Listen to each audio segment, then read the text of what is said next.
Hello friends, मैं Gautam Kumar MA department of history BVU Hazaribagh. आज पुनः आपके समक्ष मैं अपना व्याख्यान लेकर के प्रस्तुत हूँ, जिसका मुख्य टॉपिक है कलहन की कृतियाँ। कलहन एक ऐसे विभूति थे जो न केवल कश्मीर के इतिहास में बल्कि संपूर्ण भारत की महान इतिहासकारों में गणना की जाती है। कलहन प्राचीन भारत का प्रथम इतिहासकार माना जाता है। यह कश्मीर के लोहार वंश के शासक हर्षदेव की एक मंत्री चंपक के पुत्र थे। कलहन अपने पिता के भांति एक योग्य एवं सुसंस्कृतज्ञ शिक्षित ब्राह्मण कवि थे, जिन्होंने अपने पिता की संपूर्ण दस्तावेज तथा विभिन्न महत्वपूर्ण ग्रंथों का अध्ययन करके एक महान ग्रंथ राजतरंगिणी की रचना किए। मुख्य रूप से अब रचना देखा जाए तो प्रसिद्ध इतिहासकार कलहन ने महत्वपूर्ण रचना राजतरंगिणी में लिखे हैं कि जिसका अशाब्दिक अर्थ होता है राजाओं की नदी, अर्थात राजाओं की इतिहास का समय प्रवाह कहा जा सकता है। इस ग्रंथ की रचना 1148 ईस्वी में लेखन आरंभ किए और लगभग 2 वर्षों के अथक प्रयासों से इन्हें पूर्ण करने में सफल हुए। यह ग्रंथ 8000 श्लोकों में संस्कृत भाषा में लिखा गया है, जिसमें कुल 8 अध्याय हैं, जिसे अध्ययन करने के लिए मुख्यतः 3 चरणों में विभाजित किया गया है,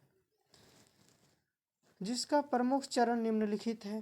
पहला चरण में अध्याय 1 से 3 तक का वर्णन किए गए हैं, जिसमें मुख्य रूप से परंपराओं तथा अतीत की मूल घटनाओं का उल्लेख किए गए हैं।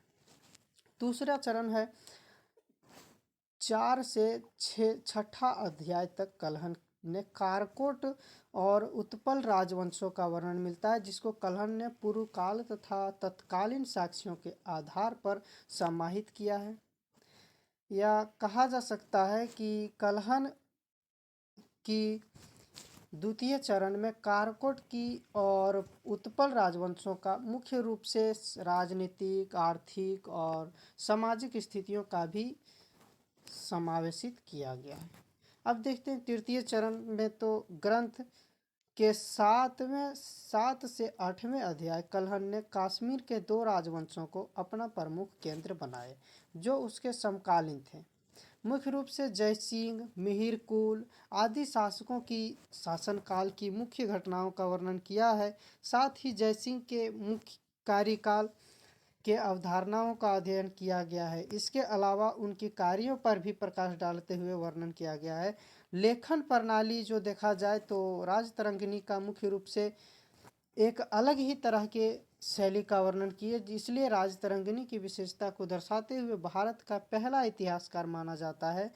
प्रजा भट्ट और श्री भट्ट ने राजतरंगिणी को पूर्ण करने में महत्वपूर्ण भूमिका निभाई।